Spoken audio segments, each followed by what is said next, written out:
Salve, salve galera! Sejam bem-vindos para mais um Tributologia, programa de hoje gravado no domingo, dia 23 de agosto de 2020, 2 dias depois do meu aniversário. Aliás, eu queria agradecer a todos que mandaram as felicitações, que mandaram desejos de saúde, de alegria, de felicidade. Muito obrigado pelo carinho de vocês, muito obrigado pela audiência, muito obrigado por estarem comigo em mais um Tributologia. No programa de hoje, nós vamos analisar o julgamento do STF com relação ao recurso extraordinário 878313. Recurso extraordinário 878313, com repercussão geral, apresentado pela Intelbras, Indústria de Telecomunicação Eletrônica Brasileira, contra a União Federal. É o famoso julgado da multa dos 10% do fundo de garantia. Na verdade, é importante a gente definir que isso não é multa, que nós não estamos diante de uma multa de 10%, mas nós estamos diante efetivamente de um tributo. Os 10% do fundo de garantia foram criados pela Lei Complementar 110 de 2001, no artigo 1º, onde efetivamente essa multa, entre aspas, esse tributo, em verdade, tinha como objetivo primordial a recomposição das contas vinculadas ao FGTS que foram atingidas pelos expurgos inflacionários dos planos Verão, Collor 1, enfim, daqueles planos econômicos geraram aquela confusão toda que até hoje não se resolveu, né? Mas o STF entendeu que essa contribuição ela é constitucional, apesar do seu objetivo já ter sido atingido desde 2007, qual seja, a recomposição das contas vinculadas ao FGTS, tá? Na prática, como funciona? O empregador, quando ele demite um funcionário, ele é obrigado a pagar os 40% do fundo de garantia para o funcionário e para a União mais 10%. E para a União mais 10%. Esses 10%, eles tinham uma finalidade na Lei Complementar 110.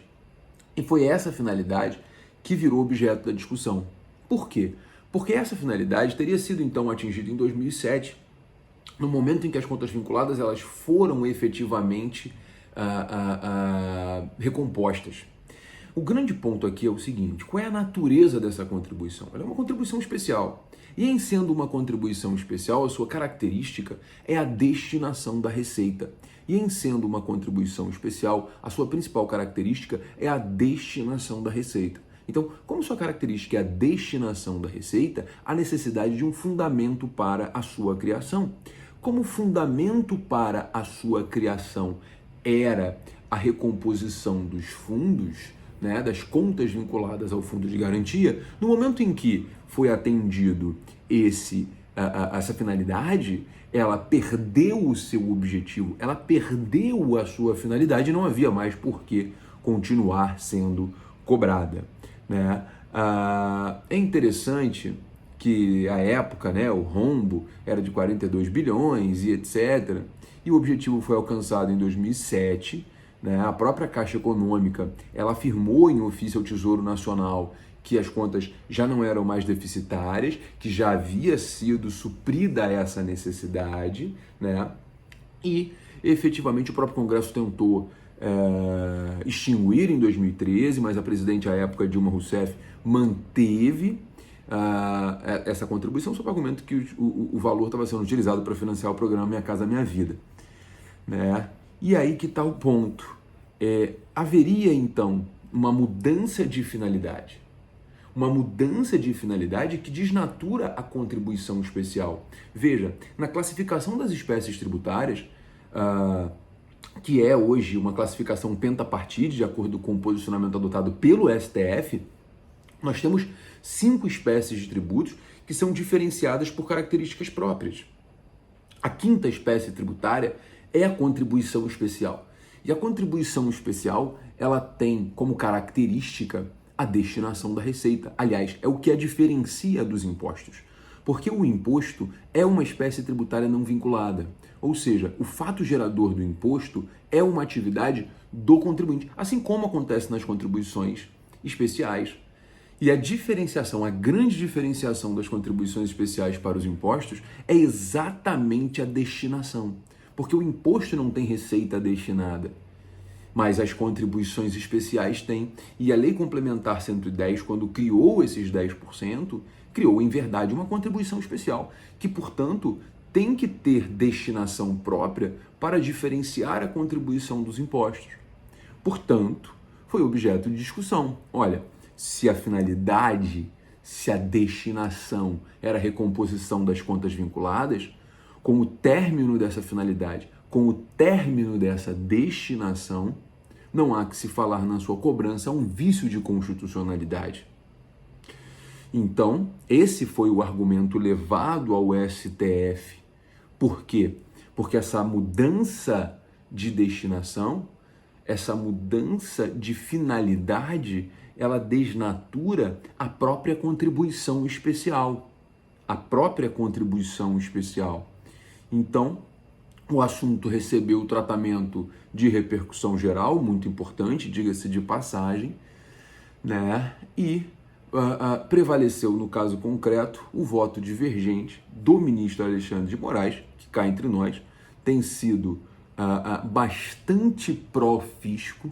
Os posicionamentos do ministro Alexandre de Moraes têm sido profundamente pró-fisco, de um modo geral, né?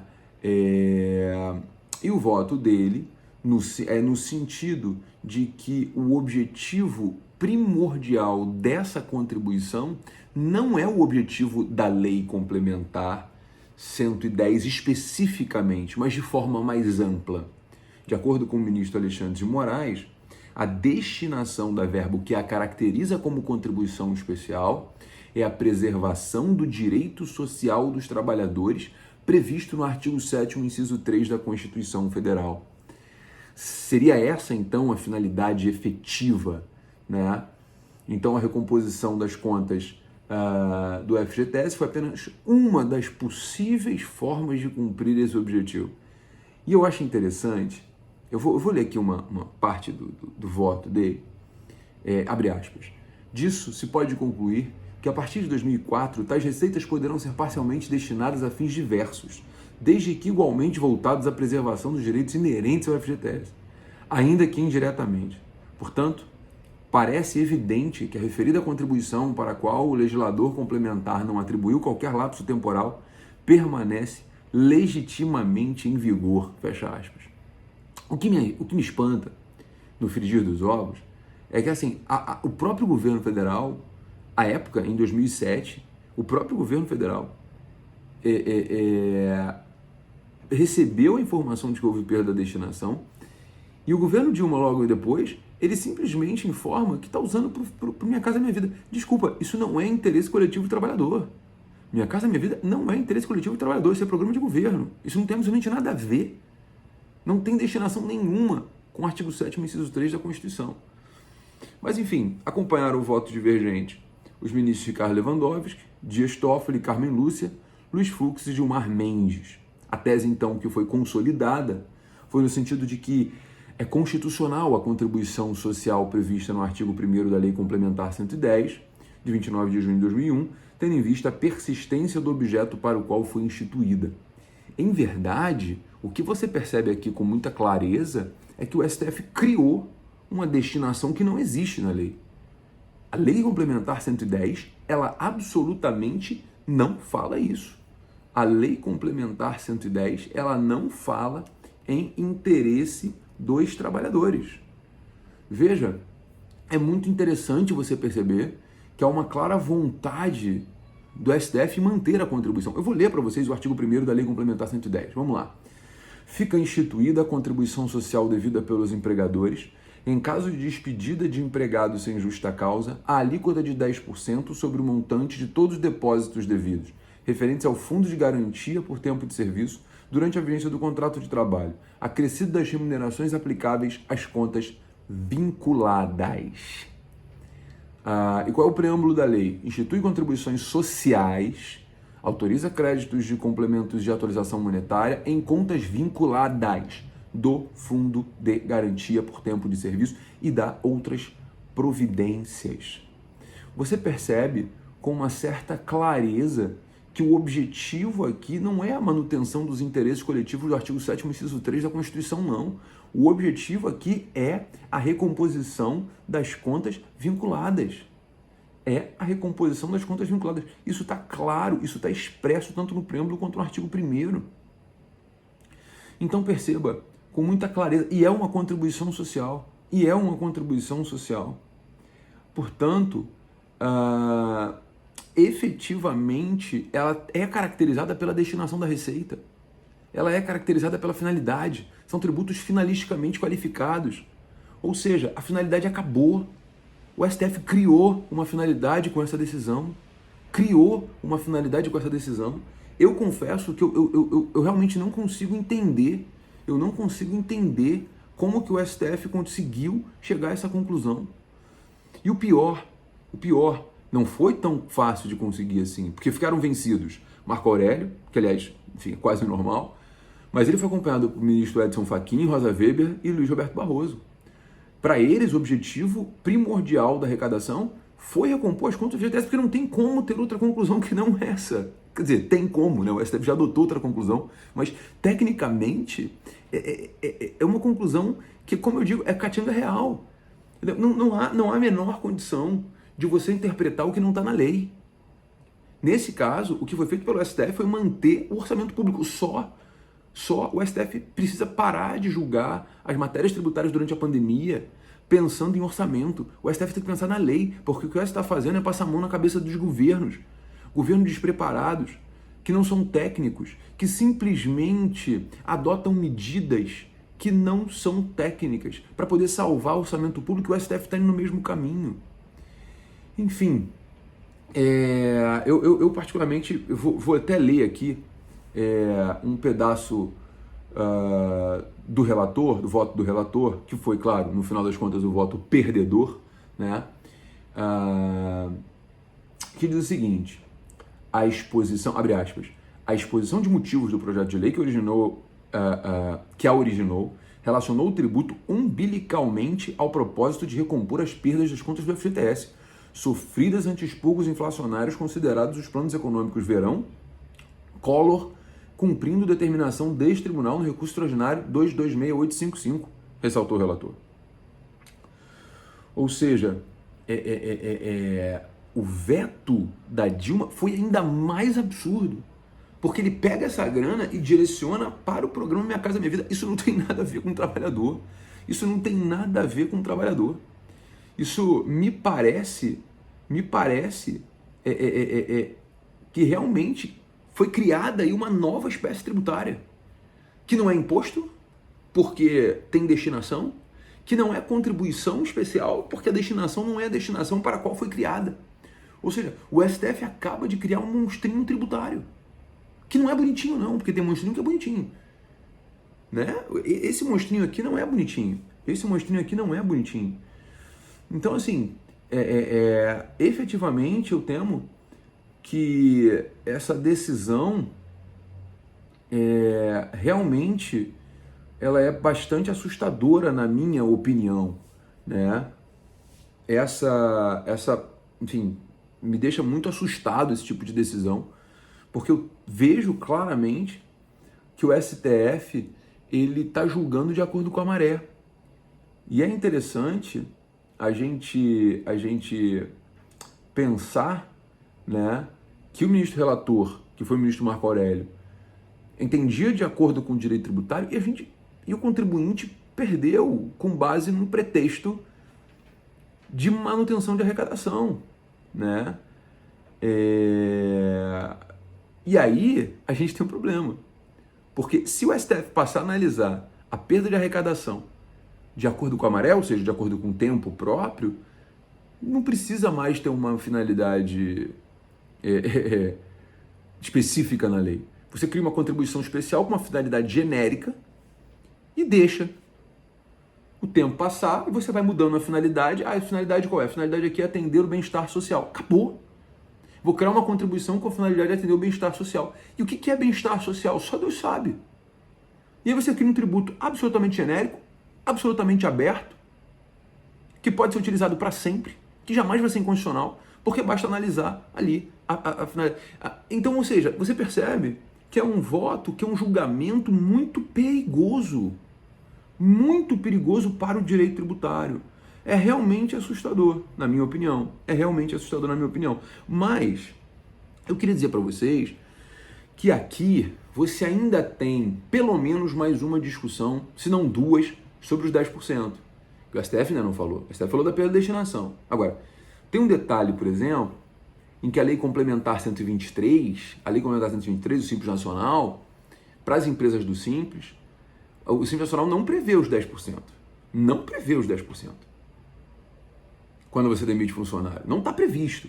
Inclusive já houve decisão em São Paulo, e aí eu posso falar para vocês, quem quiser anote, processo número 64379, 2018, 03, 6123. Esse processo começou em São Paulo, e nesse processo foi reconhecido que a empresa do Simples não é obrigada a pagar os 10%, porque não está previsto na Lei Complementar 123.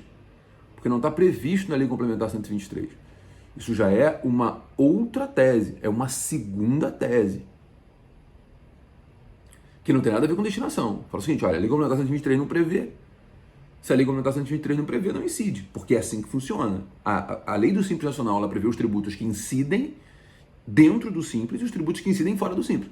Como os 10% não estão previstos na lei, então para a empresa do Simples Nacional não tem os 10%. É uma lógica. E tem decisão favorável. A gente esquece que o STF decidiu de forma absolutamente fora da caixinha e a gente fica, é emoção. E a gente fica efetivamente, para quem está me ouvindo aí no podcast, que eu acabei de derrubar aqui o microfone, enfim, mas a gente fica efetivamente com uma nova tese para o Simples Nacional. E para quem não está no Simples Nacional, tem uma terceira tese. E essa terceira tese já foi acatada pelo TRF da Quinta Região.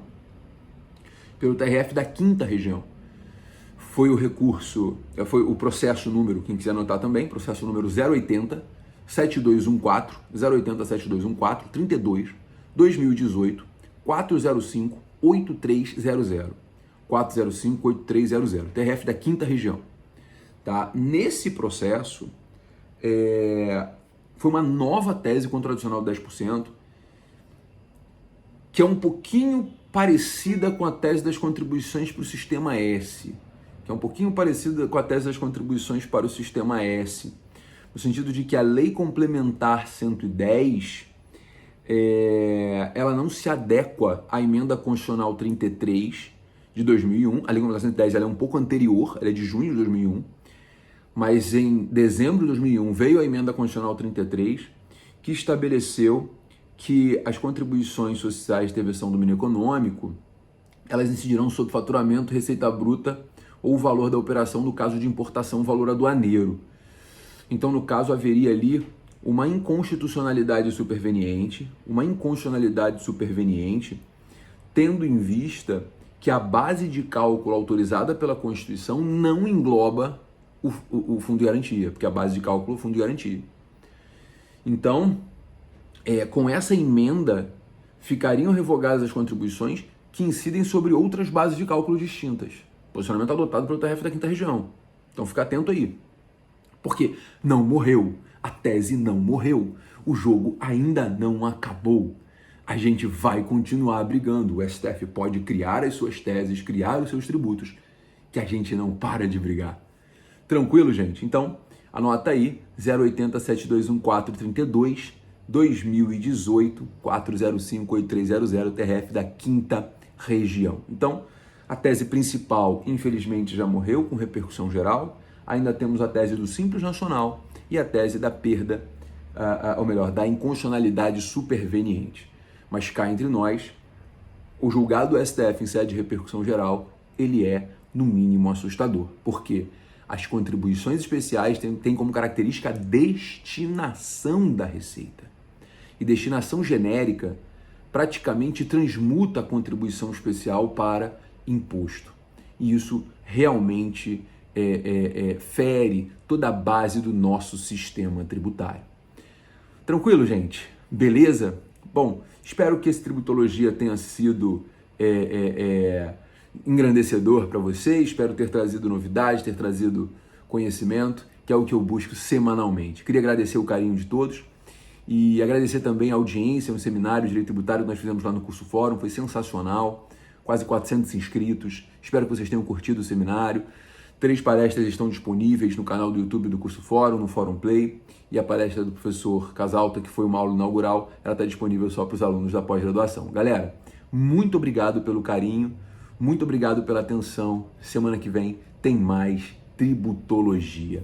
Um beijo enorme e até a próxima semana. Tchau, tchau, galera!